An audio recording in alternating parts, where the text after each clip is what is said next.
Hello friends, नमस्कार दोस्तों। मैं भागचंद्र गौतम एक बार फिर से आपके अपने यूट्यूब चैनल परफेक्ट एजुकेशन में बहुत बहुत हार्दिक स्वागत करता हूं। दोस्तों, हमने पिछली क्लास में निर्देशांक ज्यामिति के कुछ महत्वपूर्ण बिंदुओं को डिस्कस किया था। अब इसके बाद हम एक्सरसाइज को स्टार्ट करेंगे, लेकिन एक्सरसाइज स्टार्ट करने से पहले हम आप सभी से एक बार फिर से रिक्वेस्ट करते हैं कि जो चैनल पर पहली बार विजिट कर रहे हैं या चैनल को पहली बार देख रहे हैं या हमारी क्लास में पहली बार जुड़े हुए हैं तो कृपया चैनल को सब्सक्राइब कर लें और बेल आइकन को ज़रूर प्रेस कर लें ताकि आगे आने वाली क्लास की नोटिफिकेशन सबसे पहले आप तक पहुंच सके। और हमें वीडियो के अंत में कमेंट बॉक्स में ज़रूर बताएं कि वीडियो कैसी लगी। अगर अच्छी लगी तो लाइक ज़रूर करें और अपने फ्रेंड्स में शेयर करना बिल्कुल ना भूलें। तो आगे बढ़ते हैं दोस्तों। जिन्होंने पिछली क्लास अगर नहीं पढ़ पाई है या पहली बार यहाँ पर आए हैं चैनल पर, तो कृपया डिस्क्रिप्शन बॉक्स में जाइए और वहाँ पर सारी लिंक वहाँ पर दी गई हैं। जितनी भी हमने क्लास पढ़ाई हैं सारी की सारी वहाँ पर नीचे लिंक दी गई हैं। वहाँ पर आप जा कर के पहले उनको देख लीजिए, इसके बाद यहाँ पर देखिए। तो पिछली क्लास देखना बहुत ज़रूरी है क्योंकि उसमें हमने बहुत ही इम्पोर्टेंट चीज़ें बताई थी, जैसे उसके फॉर्मूले, कौन से फॉर्मूले लगते हैं, दो बिंदुओं के बीच की दूरी, उसके लिए कौन सा फॉर्मूला है, ठीक है, निर्देशांक क्या कहलाते हैं, कार्तीय तल क्या कहलाते हैं, चतुर्थांश क्या कहलाते हैं, इन सभी की हमने चर्चा पिछली क्लास में की है। तो कृपया आप वीडियो के डिस्क्रिप्शन बॉक्स में जाइए और वहाँ पर निर्देशांक ज्यामिति का पहला पार्ट है जो उसको देखिए पहले, तब जा कर के इसको समझ में आएगा। तो आगे बढ़ते हैं एक्सरसाइज पर। एक्सरसाइज है कौन सी है? 7.1। एक्सरसाइज है 7.1। देखते हैं पहला क्वेश्चन। पहला क्वेश्चन देखिए स्क्रीन पर लिखा है,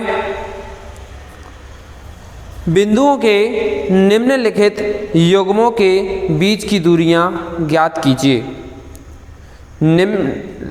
बिंदुओं के निम्नलिखित युग्मों के बीच की दूरियां ज्ञात कीजिए। तो दोस्तों, हमने पहले ही पिछली क्लास में बता दिया था कि दो बिंदुओं के बीच की दूरी कैसे निकालते हैं। यहाँ पर तीन पार्ट दिए गए हैं पहले क्वेश्चन के, फर्स्ट, सेकंड एंड थर्ड, और दो निर्देशांक, प्रत्येक क्वेश्चन में दो निर्देशांक दिए गए हैं। उन दोनों निर्देशांकों के बीच की दूरी ज्ञात करना है। तो देखते हैं पहला जैसे क्वेश्चन है, इसका पहला पॉइंट है 2.3 और 4.1। 2.3 और 4.1 ये है। इन दोनों को हमें बीच की दूरी ज्ञात करना है। तो बीच की दूरी ज्ञात करने के लिए एक हमने फॉर्मूला लिखवाया था, d बराबर √x1 माइनस x2 का whole square plus y1 minus y2 का होल स्क्वायर। ये हमने फॉर्मूला लिखवाया था, d बराबर √x1 माइनस x2 का whole square plus y1 minus y2 का होल स्क्वायर, या x2 माइनस x1 का whole square plus y2 minus y1 का होल स्क्वायर, कुछ भी लिख सकते हैं, आंसर वही आएगा। तो यहाँ पर x1 x2 y1 y2 इनकी मान हम कहाँ से देखेंगे? तो जो हमें दो बिंदु दिए गए हैं, तो पहला है, हमने बताया था निर्देशांक कैसे लिखे जाते हैं, x, y के रूप में, x, y के रूप में। तो यहाँ पर ये x हो जाएगा, ये y हो जाएगा, ये x हो जाएगा, ये y हो जाएगा। अब यहाँ पर x y दो बार हैं तो इसको 1 1 मान लो, इसको 2 2 मान लो। तो x1 y1 x2 y2 हो गया ना। x1 का मान हो गया 2 और y1 का मान हो गया 3, x2 का मान हो गया 4, y2 का मान हो गया 1। तो यहाँ पर देखेंगे हम इन सभी के मान हम यहाँ पर रख देंगे। तो क्या आएगा, x1 यानी 2 माइनस x2 4 और इसका होल स्क्वायर प्लस y1 कितना है 3 माइनस y2 है 1, इसका होल स्क्वायर। देखते जाइएगा बिल्कुल। बहुत ही सरल है, केवल हमें कैलकुलेशन करना है, बाकी फॉर्मूले पर हमें केवल इनके मान रख देना है। तो 2 में से 4 को घटा देंगे, -2 बचेंगे, इसका होल स्क्वायर प्लस 3 - 1 कितने हो जाएंगे, 2 हो जाएंगे, -2 का स्क्वायर करेंगे 4 हो जाएगा, और 2 का स्क्वायर कर देंगे ये भी 4 हो जाएगा। कितना हो जाएगा, √8। कितने हो जाएंगे, √8। या इसके हम गुणनखंड कर दें तो कितना आ जाएगा, 2√2। ठीक है। और इसका जो मात्रक होता है इकाई में इसको हम लिखते हैं। ठीक है, ये हो जाएगा इसका मान, यानी दोनों बिंदुओं के बीच की दूरी कितनी आ गई, 2√2। ठीक है, ये हो जाएगा। इसी प्रकार से सेकंड क्वेश्चन है इसका। ठीक है, इसी प्रकार से इसका सेकंड क्वेश्चन है, और सेकंड क्वेश्चन को हम बिल्कुल सेम इसी प्रकार से कर देंगे हल। ठीक है, किसी भी प्रकार की कोई समस्या नहीं है, और अगर फिर भी किसी को कोई दिक्कत है तो हमें वीडियो के कमेंट में ज़रूर बताइए कि हमें इस चीज़ में समस्या आ रही है और हम इसको नहीं कर पा रहे हैं, तो ये हो जाएगा। तो देखते हैं, इसको एक बार फिर से देख लेते हैं। अगर जिसको नहीं समझ में आया है तो x1/1 x2/2, आप चाहें तो इसको पहले लिख सकते हैं, इसको बाद में लिख सकते हैं। तो x1/1 ये मान सकते हैं और x2/2 ये भी मान सकते हैं, कोई दिक्कत नहीं है। ठीक, केवल हमें मान बस सेम रखना है। अगर कोई यहाँ पर माइनस है और यहाँ पर माइनस है तो उसका हमें चिन्ह का ध्यान देना है बिल्कुल। ठीक, तो ये हो जाएगा, x1 का मान हमने रख दिया 2, ये हो गया, माइनस लगा दिया जो कहते हो, x2 का मान हो गया 4, होल स्क्वायर लगा दिया। इसी प्रकार से y1 का मान हो गया 3 माइनस y2 का मान हो गया 1, ये होल स्क्वायर लगा दिया। 2 में से 4 घटा देंगे, -2 बचेंगे, 3 में से घटा देंगे 2 बचेंगे, इसका होल स्क्वायर कर दिया, इसका होल स्क्वायर कर दिया, दोनों को जोड़ दिया, √, कितने हो गए, 8 का वर्गमूल लेंगे तो 2√2 आ जाएगा, ये इसका मान आ जाएगा। यानी दोनों बिंदुओं के बीच की दूरी कितनी आ गई है, 2√2।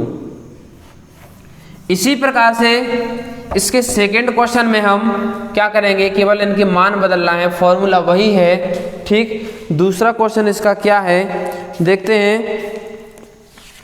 इसका जो सेकंड क्वेश्चन है वो कह रहा है -5, 7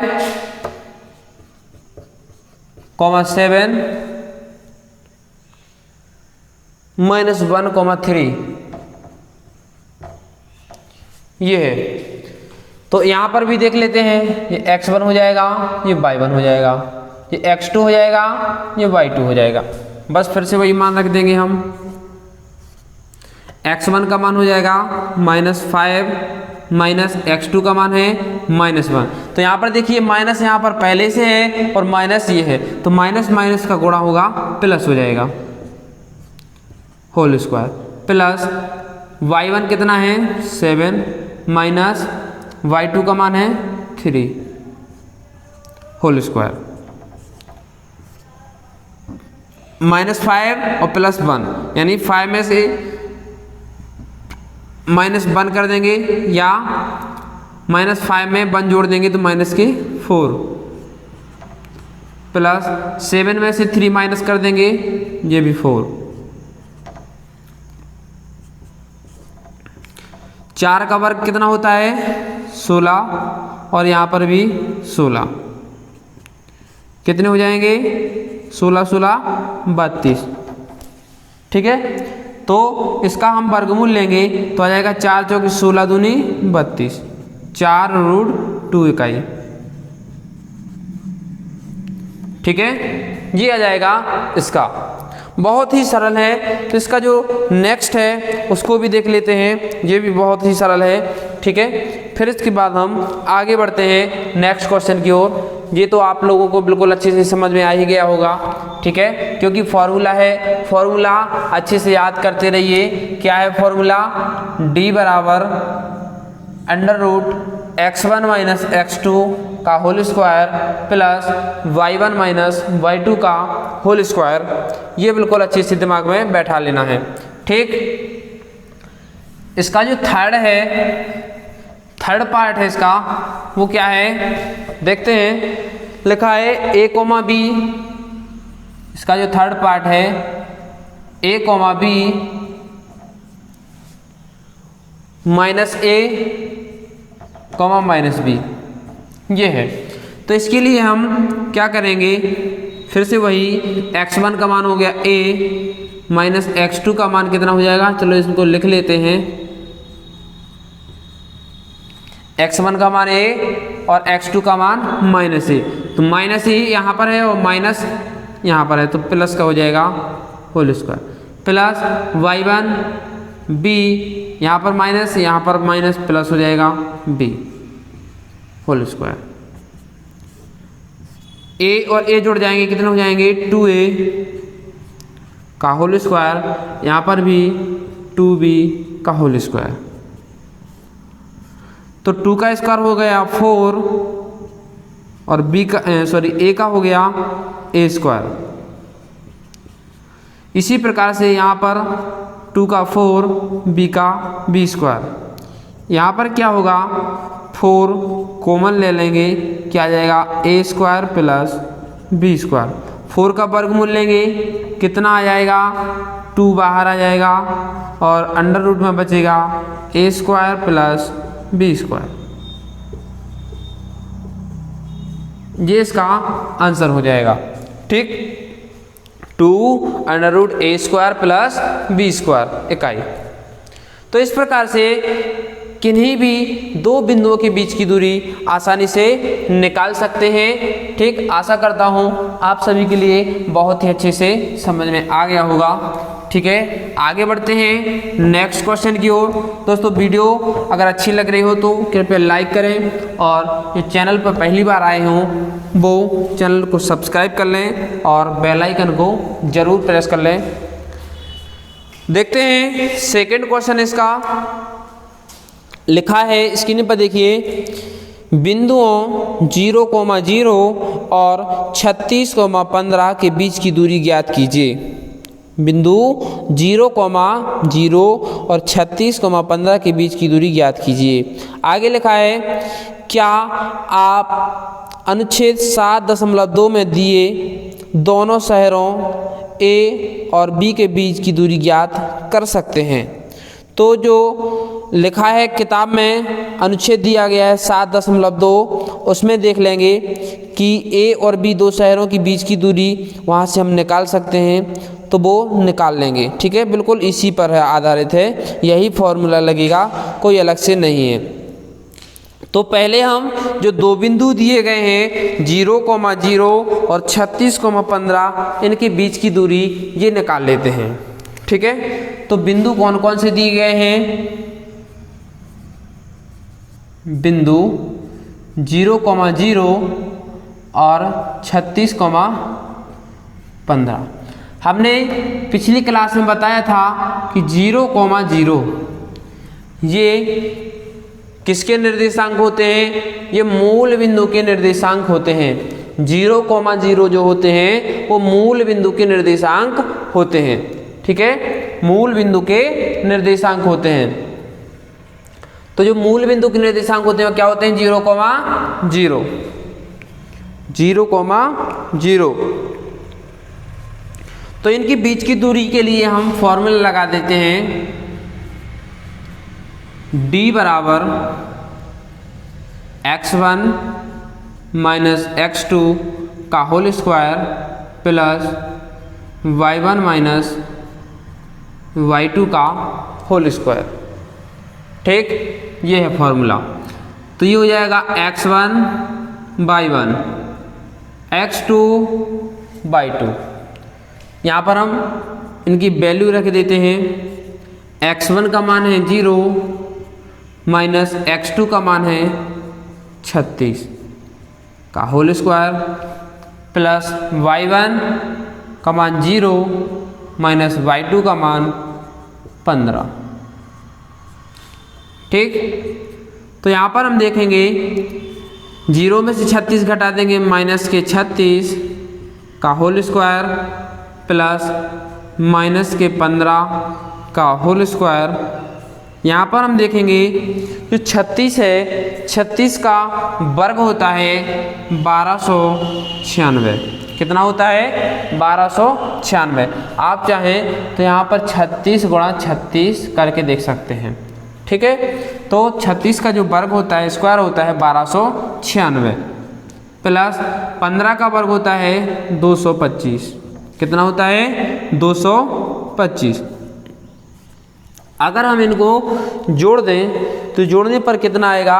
1521। 6 और 5 11 की 1 हासिल 1, 9 2 11 1 12, 2 और 2 4 1 5, 1 का 1। ठीक, 1521 जी आ गया है। अब हम इसका क्या लेंगे? वर्गमूल ले लेंगे। जब इसका हम वर्गमूल लेंगे तो इसका आ जाएगा 39। वर्गमूल लेंगे तो इसका कितना आ जाएगा? 39 जी आ जाएगा 39। ठीक है, सॉरी ये रूट नहीं लगेगा, इसका तो वर्गमूल ले लिया है। ये 39 इकाई आ गया है इसका राइट आंसर।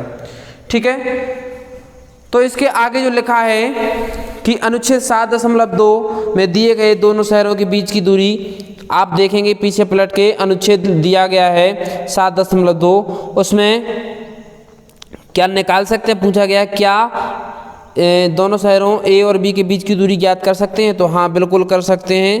तो अनुच्छेद में दोनों शहर ए और बी के बीच की दूरी ज्ञात कर सकते हैं और यह कितनी हो जाएगी? 39 किलोमीटर हो जाएगी। कितनी हो जाएगी? 39 किलोमीटर। अगर किलोमीटर में दिए गए हैं तो उनकी किलोमीटर में दूरी होगी। नेक्स्ट आगे अगला क्वेश्चन है जो इसका, वो देखते हैं। Question number 3।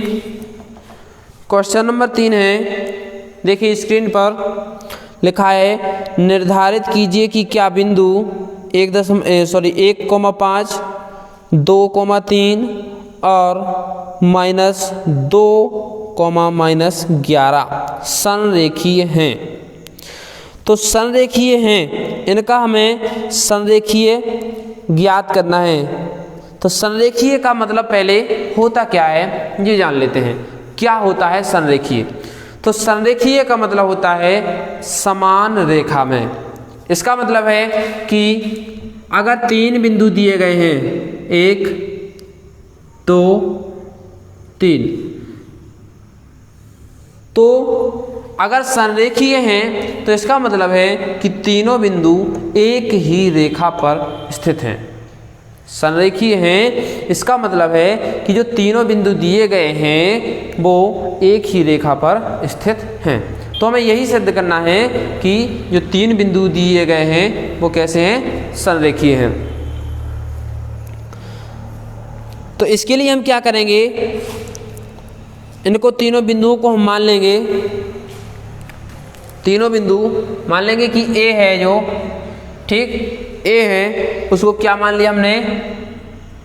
1,5। बी है, उसको मान लिया हमने 2,3। इसी प्रकार से जो तीसरा बिंदु है सी मान लिया इसको मान लेंगे -2, -11। ये बिंदु मान लिए। ठीक, तो क्या करेंगे? हम देखेंगे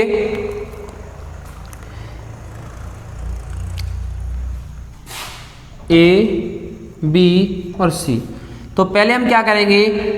इन दोनों बिंदुओं के बीच की दूरी निकालेंगे, फिर इन दोनों बिंदुओं के बीच की दूरी निकालेंगे, ठीक है, और फिर इन दोनों बिंदुओं के बीच की दूरी निकालेंगे।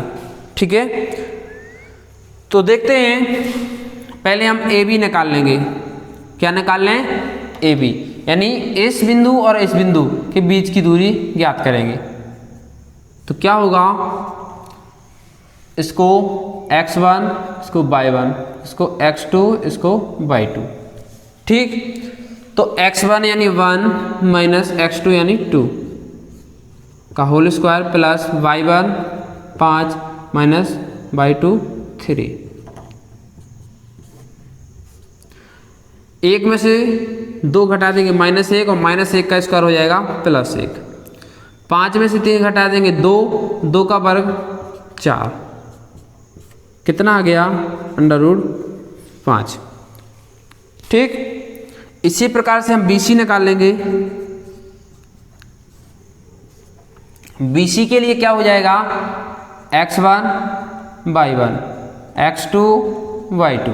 तो x1 हो जाएगा ये 2 माइनस, और यहाँ पर भी माइनस है तो +2 का whole square plus y1 3, minus यहाँ पर है, माइनस यहाँ पर है, +11 का होल स्क्वायर। तो क्या हो जाएगा 2 और 2 4, 4 का वर्ग कितना होगा 16 प्लस 11 और 3 14, 14 का वर्ग होता है 100, 14 का वर्ग होता है 196।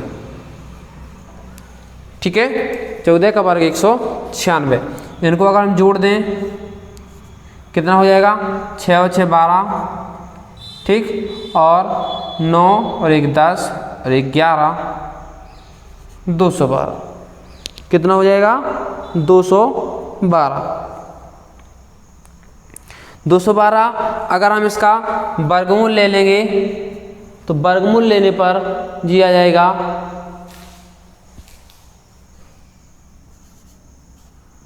2√53। ठीक है, 2√53। ठीक है जी, आ गया है BC। इसी प्रकार से हम अगर CA निकाल लें, CA निकाल लें, CA के लिए क्या हुआ वही फिर से CA, इनको पहले मिटा देते हैं, इसको x1, इसको y1, इसको x2, इसको y2। तो x1 कितना है -2 माइनस x2 कितना है 1 होल स्क्वायर प्लस y1 कितना है -11 और -5। -2 -1 कितने हो जाएंगे -3, और -3 का स्क्वायर हो जाएगा 3 का 9 प्लस -11 और -5 कितने हो जाएंगे 16, 16 का वर्ग हो जाएगा 196। इसको हम जोड़ देंगे अगर तो कितने हो जाएंगे 105। ठीक है, 105 आ जाएगा इसका, 105। एक मिनट थोड़ा गड़बड़ है यहाँ पर।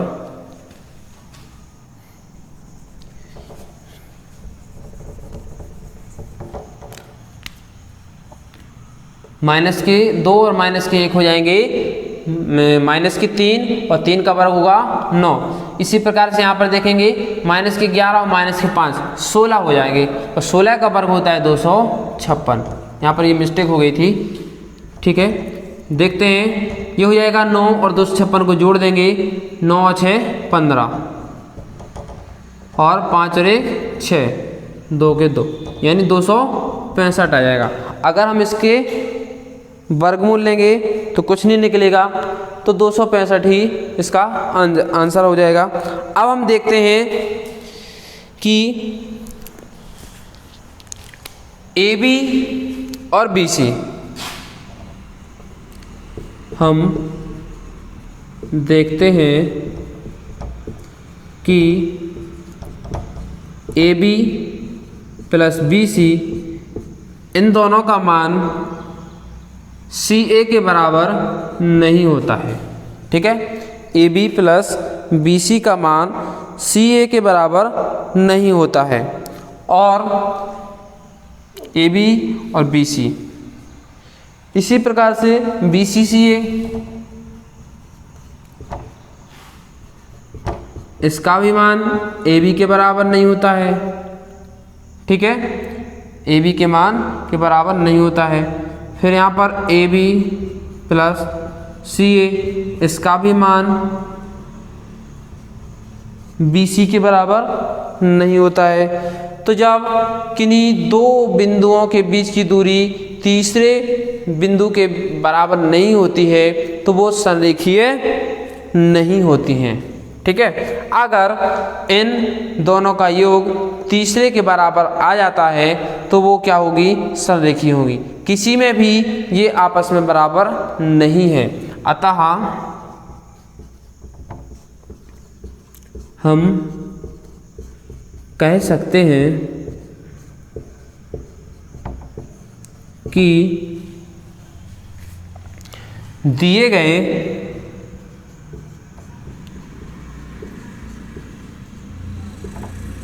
बिंदु संरेखीय नहीं है। दिए गए बिंदु कैसे हैं, संरेखीय नहीं हैं। ठीक है, ये दिए गए जो बिंदु हैं वो कैसे हैं, संरेखीय नहीं हैं। ठीक, आगे बढ़ते हैं नेक्स्ट क्वेश्चन की ओर। क्वेश्चन नंबर है 4। क्वेश्चन नंबर 4 है,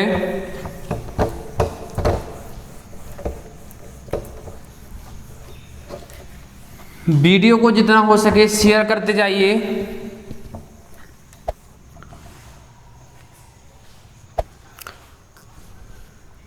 क्वेश्चन नंबर 4 है, लिखा है स्क्रीन पर देखिए, जांच कीजिए कि क्या बिंदु 5, -2, 6, 4 और 7, -2 एक समद्विबाहु त्रिभुज के शीर्ष हैं।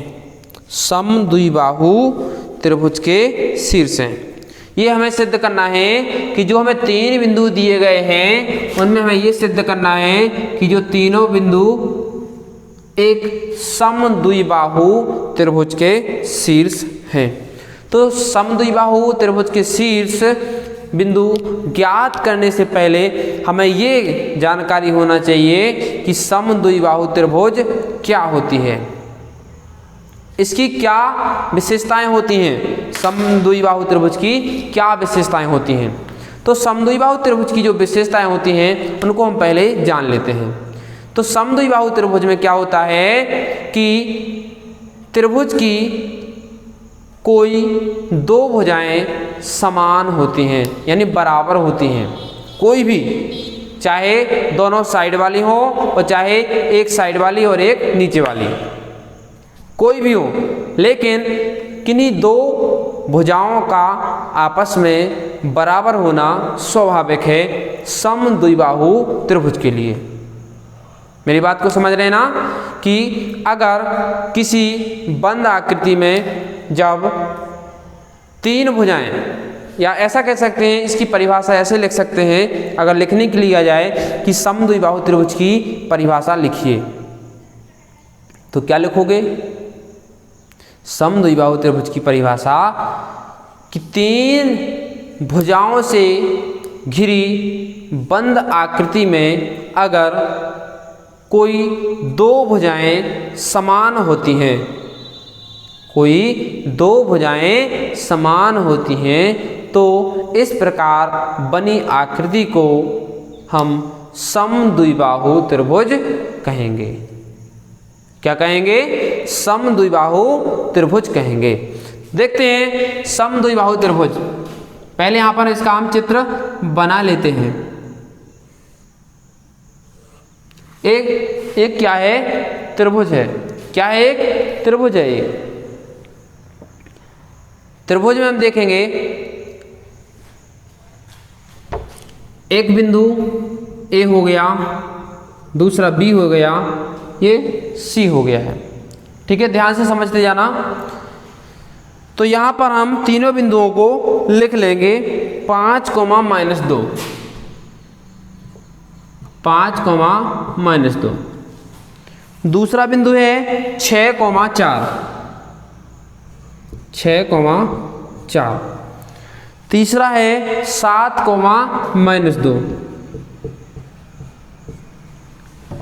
तो हम क्या करेंगे, इस भुजा को ज्ञात करेंगे, इस भुजा को ज्ञात करेंगे और इस भुजा को भी ज्ञात करेंगे। हम इस प्रकार से हम तीनों भुजाओं को हम ज्ञात करेंगे। जब तीनों भुजाओं को ज्ञात कर लेंगे तो हमें ये समझ में आ जाएगा कि ये भुजा कितनी है, ये भुजा कितनी है और ये भुजा कितनी है। अगर कोई भी दो भुजाएं समान निकलती हैं, कोई भी दो भुजाएं समान निकलती हैं तो हम कह देंगे कि ये एक समद्विबाहु त्रिभुज है। देखते हैं, तो पहले हम क्या करेंगे, ए बी निकाल लेंगे। ए बी, तो ए बी निकालने के लिए हमने फॉर्मूला पहले ही बता दिया था, दो बिंदुओं के बीच की दूरी, इसको x1/1, इसको x2/2 मान लेंगे। ठीक है, अब इतनी हम गहराई से नहीं बताएंगे, समझ लेना x1/1। ठीक है, यहाँ पर लिख लेते हैं x1/1 x2/2। x1 है 5 माइनस x2 है 6 होल स्क्वायर प्लस y1 है -2 माइनस y2 है 4 होल स्क्वायर। 5 में से 6 गए -1 और -1 का स्क्वायर हो जाएगा +1। इसी प्रकार से -2 -4 कितना हो जाएगा, -6 और 6 का वर्ग 36 कितना हो जाएगा, √37। इसी प्रकार से हम BC निकाल लेंगे, इन दोनों के बीच की दूरी। ठीक है, अब हम इनको साफ कर देते हैं। जो हो जाएगा x1/1 x2/2। x1 का मान है 6 माइनस x2 का मान है 7 होल स्क्वायर प्लस y1 का मान है 7 माइनस y2 का मान है -2, हो जाएंगे +2। 6 में से 7 घटा देंगे -1 और -1 का स्क्वायर 1 प्लस का 4 और 2 6 और 6 का वर्ग 36 बराबर √37। इसी प्रकार से हम CA भी निकाल लेंगे। वैसे यहाँ पर हमें प्राप्त तो हो गया है, AB और BC आपस में बराबर हो गए हैं, तो हम चाहें तो यहीं पर रुक सकते हैं, लेकिन हम तीनों भुजाएं ज्ञात करेंगे पहले। ठीक है, तो CA बराबर निकाल लेंगे, इनको अब हम साफ कर देंगे। जो हो जाएगा x1 ये y1 ये x2 ये y2। x1 का मान कितना है 7 माइनस x2 का मान है 5। इसी प्रकार से y1 का मान है -2 और यहाँ पर है माइनस माइनस हो जाएगा +2। 7 में से 5 घटा देंगे 2 बचेंगे, 2 का वर्ग हो जाएगा 4 प्लस -2 + 2 0 हो जाएगा, 0 का वर्ग 0 यानी बचे हैं 4, तो 4 का बाहर निकालेंगे 2 आ जाएगा। ठीक है, तो यहाँ पर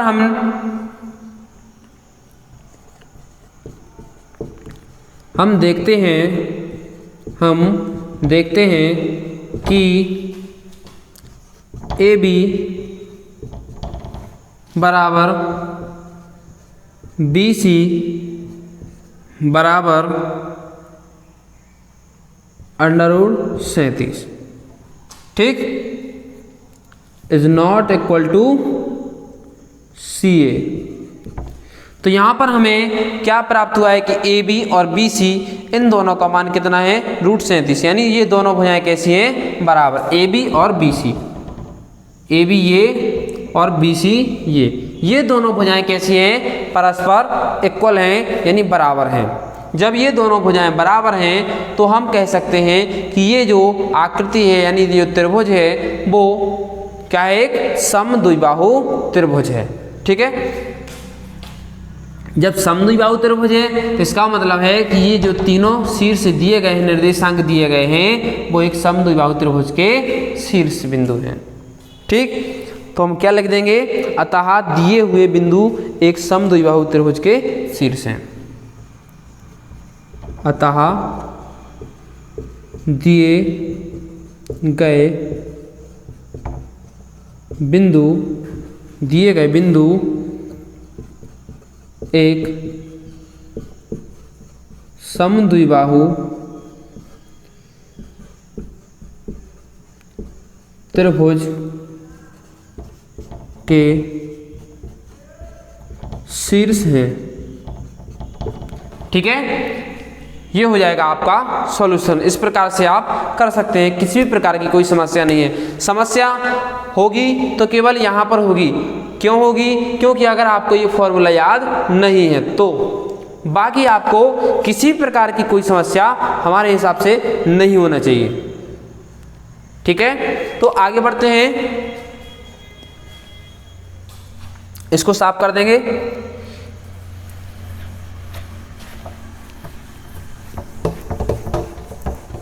इसको साफ कर देते हैं। ठीक, नेक्स्ट क्वेश्चन है, पांचवा क्वेश्चन है इसका। स्क्रीन पर देखिए, किसी कक्षा में 4 मित्र बिंदुओं A, B, C और D पर बैठे हुए हैं, जैसा कि आकृति में दर्शाया गया है। चंपा और चमेली कक्षा के अंदर आती हैं और कुछ मिनट तक देखने के बाद चंपा चमेली से पूछती है, क्या पूछती है कि क्या तुम नहीं सोचती हो कि ABCD एक वर्ग है? यानी जो 4 मित्र बैठे हुए हैं ABCD पर, तो वो सोचती है कि ABCD एक वर्ग है। चमेली इससे सहमत नहीं है। चमेली कहती है कि ये एक वर्ग नहीं बन रहा है। तो दूरी का सूत्र का प्रयोग करके बताइए कि इनमें से कौन सही है। ठीक है, इनमें से हमें ये सिद्ध कर देना है कि चंपा सही है या चमेली सही है। ठीक, तो वर्ग, तो पहले हम वर्ग की विशेषताएं जान लेंगे।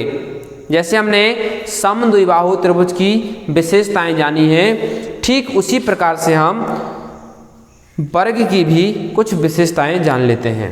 तो वर्ग में क्या होता है, वर्ग की परिभाषा क्या होती है, उसको हम किस प्रकार से परिभाषित करते हैं वर्ग को, तो देखते हैं कि 4 भुजाओं से घिरी हुई बंद आकृति, 4 भुजाओं से घिरी हुई बंद आकृति जिसमें चारों भुजाएं समान होती हैं। ठीक है, चारों भुजाएं समान होती हैं और चारों कोण 90 अंश के होते हैं या समकोण होते हैं। तो इस प्रकार से बनी हुई आकृति को हम क्या कहते हैं? वर्ग कहते हैं। ठीक, वर्ग चारों भुजाएं बराबर, चारों कोण बराबर, ठीक, और इनके विकर्ण भी बराबर, इनके विकर्ण भी बराबर, तब ये क्या बनता है? वर्ग। इसको बोलते हैं स्क्वायर। क्या बोलते हैं? स्क्वायर बोलते हैं इसको, स्क्वायर। ठीक, तो ये होगी इसकी विशेषताएं। यानी हमें क्या देखना है कि 4 भुजाएं, जैसे हमने 3 भुजाएं पिछले क्वेश्चन में निकाली थी, त्रिभुज की 3 भुजाएं ज्ञात की थी, इसी प्रकार से हमें इसकी 4 भुजाएं ज्ञात करना है। अगर हम चारों भुजाएं ज्ञात कर लेते हैं और चारों भुजाएं कैसी होती हैं? समान होती हैं, और साथ में इनके हम विकर्ण भी निकाल लेते हैं। अगर चारों भुजाएं समान होती हैं और दोनों विकर्ण समान होते हैं तो हम लिख देंगे कि ये जो बिंदु दिए गए हैं वो क्या हैं? एक वर्ग के शीर्ष बिंदु हैं। क्या है? एक वर्ग के शीर्ष बिंदु। तो देखते हैं, जो चित्र दिया गया है, आकृति दी गई है, उसको एक बार फिर से स्क्रीन पर देख लीजिए। A, B और C, D, इन सभी की पोजीशन देख लीजिए। A है जो, वो कहाँ पर है? X अक्ष पर 3 इकाई चला है, Y अक्ष पर 4 चला है, तो इसके निर्देशांक क्या हो जाएंगे? 3,4। इसी प्रकार से B, C और D, इनके हम निर्देशांक प्राप्त कर लेंगे। तो निर्देशांक प्राप्त कर लेंगे, तो निर्देशांक हमने पिछली क्लास में बताया था कि निर्देशांक कैसे इनके क्लियर करते हैं, कैसे प्राप्त करते हैं कि हमें एक्स अक्ष पर कितनी दूरी चली गई है, वाई अक्ष पर कितनी चली गई, हमने पहले ही बता दिया था पिछली क्लास में। और अभी भी पिछले क्वेश्चन में हमने बताया था कि जो निर्देशांक लिखते हैं एक्स कॉमा वाई के रूप में लिखे जाते हैं, एक्स कॉमा वाई के रूप में। तो एक्स कॉमा वाई के रूप में लिख देंगे हम एक्स कॉमा वाई के रूप में। यहां पर हम इसका ग्राफ बना लेते हैं। ए है वो बनाने की वैसे ज़रूरत नहीं है, चित्र में हमने बता दिया है, आपने भी देख लिया है। आप लोग इतने समझदार भी हैं कि अपनी बुक ओपन करके बैठे होंगे, साथ में कॉपी पेन लेकर भी बैठे होंगे, तभी आपको ये समझ में आएगा, अन्यथा की स्थिति में आपको समझ में नहीं आएगा। तो देखते हैं जो ए इसके निर्देशांक क्या बने हुए हैं, स्क्रीन पर देख लीजिए। जो ग्राफ बना है, इसका चित्र बना है, तो जो ए के निर्देशांक बन रहे हैं एक्स अक्ष पर 3 है और वाई अक्ष पर 4 है, यानी तो इसका बन जाएगा 3,4। ठीक, इसी प्रकार से जो बी है इसके निर्देशांक क्या बन रहे हैं, एक्स अक्ष पर चला है 6 इकाई और वाई पर चला है 7 इकाई। ऊपर देखिए 6,7। इसी प्रकार से सी के प्राप्त करेंगे हम। सी कहाँ पर है, एक्स अक्ष पर 9 और वाई अक्ष पर 4, 9,4। और जो डी है इसके निर्देशांक क्या बनेंगे, 6,1। क्या बन रहे हैं, 6,1। ये बन गए हैं ए बी सी डी के निर्देशांक बिंदु। अब हम इनकी सहायता से वर्ग सिद्ध करेंगे, या उसको हम चंपा या चमेली को किसी एक को सही साबित करेंगे। तो पहले हम क्या करेंगे, ए बी निकालेंगे। ए बी, ए और बी इन दोनों के बीच की दूरी, ठीक, या ऐसे मान लें हम ए बी सी डी। ठीक है, तो ए बी निकालेंगे तो हो जाएगा 3 माइनस 6 का होल स्क्वायर प्लस 4 माइनस 7 का होल स्क्वायर बराबर हो जाएगा 3 में से 6 कट जाएंगे 3 का स्क्वायर 9 प्लस 7 में से 4 गए 3 बचे 3 का स्क्वायर 9। ठीक, तो यहाँ पर हो जाएगा √18। ठीक है, या इसको लिख सकते हैं 3 का 9 दूनी 18। इसी प्रकार से हम बी सी निकालेंगे। बी सी 6 में से 9 घटा देंगे होल स्क्वायर, 7 में से 4 घटा देंगे होल स्क्वायर, 6 में से 9 गए 3 का स्क्वायर 9 प्लस 7 में से 4 गए 3 बचे 3 का स्क्वायर 9 √18। 3 का 9 दूनी 18। सी डी निकाल देंगे। सी डी 9 में से 6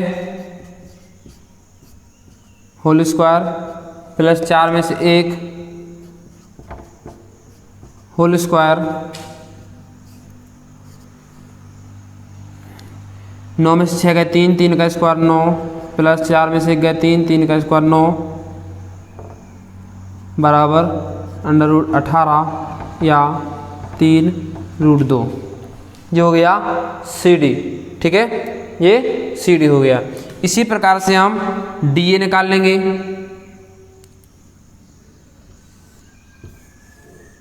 क्या निकाल लेंगे हम, डी ए बी हो गया, बी सी हो गया, सी डी हो गया, अब डी ए।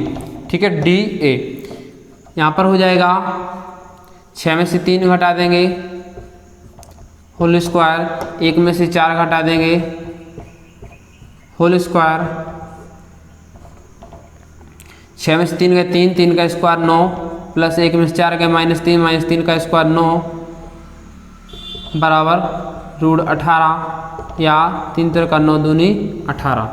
ठीक है, यहाँ पर हमें AB, BC, CD और DA इन सभी के मान कैसे हो रहे हैं, बराबर प्राप्त हो रहे हैं। ठीक, बराबर प्राप्त हो रहे हैं। साथ में हम इनके विकर्ण भी निकाल लेंगे। ठीक है, विकर्ण कौन कौन से होंगे, BD, AC। तो AC निकाल लेंगे हम पहले। AC क्या हो जाएगा, A और C, AC यानी 3 में से हम 9 घटा देंगे होल स्क्वायर, प्लस 4 में से हम 4 घटा देंगे होल स्क्वायर, 3 में से 9 घटा देंगे 6 का वर्ग 36 और यहाँ पर 4 में से 4 का 0, 0 का स्क्वायर 0। ठीक, इसी प्रकार से ये 6 बाहर आ जाएगा। AC हो गया। अब BD और निकाल लेंगे हम, ये भी एक विकर्ण है। तो BD 3 में से 6 गए, फिर 4 में से 1 गए,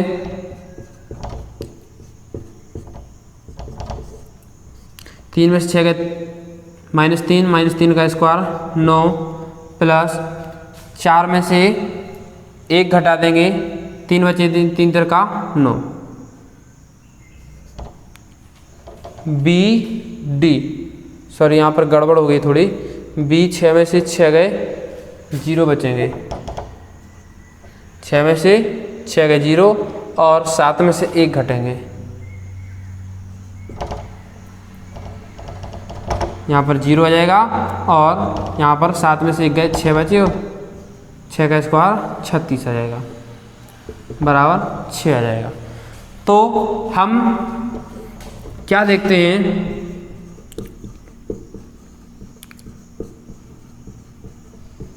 कि भुजाएं AB बराबर BC बराबर CD बराबर DA तथा विकर्ण AC बराबर BD और यहाँ पर ये तो चारों भुजाएं बराबर हैं और दोनों विकर्ण बराबर हैं। तो इसका मतलब है कि क्या है, ये जो चारों मित्र हैं वो एक वर्ग बना रहे हैं। जहाँ पर उनकी पोजीशन है, जहाँ पर वो बैठे हैं, वो क्या बना रहे हैं, एक वर्ग बना रहे हैं। ठीक है, तो इसका मतलब है कि चंपा सही है। कौन सही है, चंपा सही है। अतः क्या हो जाएगा, यहाँ पर लिख देंगे हम, अतः ABCD एक वर्ग है और चंपा सही है। कौन सही है, चंपा सही है।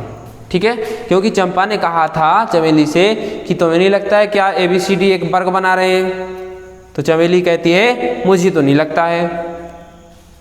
तो अब हमने ये सिद्ध कर दिया है कि जब ABCD एक वर्ग है, जब ABCD एक वर्ग है इसका मतलब है कि चंपा सही है। ठीक, तो ये हो गए हैं 5 क्वेश्चन। ठीक है, आगे आप लोग और करेंगे। ठीक है, इनको आप करते जाइए। किसी भी प्रकार की फिर भी किसी को दिक्कत है तो हमें ज़रूर बताइए। ठीक, इसको हम साफ कर देते हैं।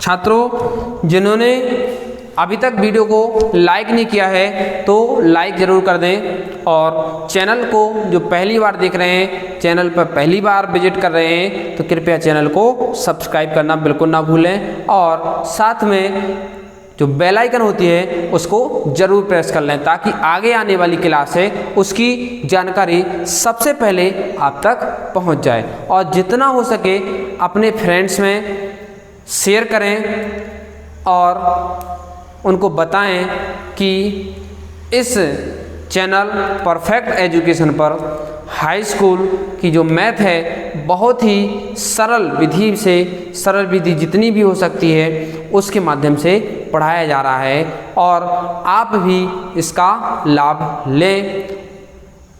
तो क्या है, अभी बहुत से छात्रों को इसकी जानकारी नहीं है, तो कृपया उनको आप लोग ज़रूर बताएं।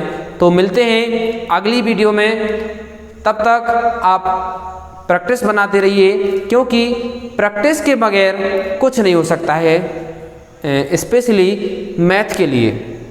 ठीक है, स्पेशली मैथ के लिए, क्योंकि मैथ में जितनी ज़्यादा प्रैक्टिस करोगे उतना ही आपका दिमाग और आपके मन को संतुष्टि मिलेगी। क्योंकि अगर जब मैथ में हम क्वेश्चन लगाने बैठते हैं और क्वेश्चन नहीं आता है तो मूड एकदम से खराब हो जाता है, लेकिन जब अगर आपके लिए क्वेश्चन अच्छे से आ रहे हों तो बहुत ही मन लगता है गणित लगाने में। तो इसीलिए कहते हैं कि अभी से बिल्कुल लग जाओ और जो बोर्ड परीक्षा आ रही है उसकी तैयारी बिल्कुल अभी से शुरू कर दीजिए। तो मिलते हैं नेक्स्ट वीडियो में। Thank you for watching this video. Have a nice day.